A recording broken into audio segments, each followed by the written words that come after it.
My name is Sir Ahmad Khan Azim Khan. I am studying in 8th standard in Lashkar Nurbano High School, Lakhandwada.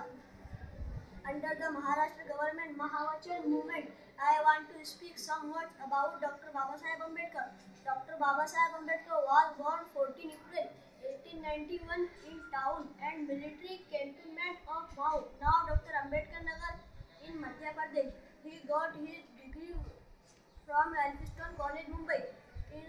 He subsequently obtained the doctorate from Columbia University, USA, and London School of Economics. He was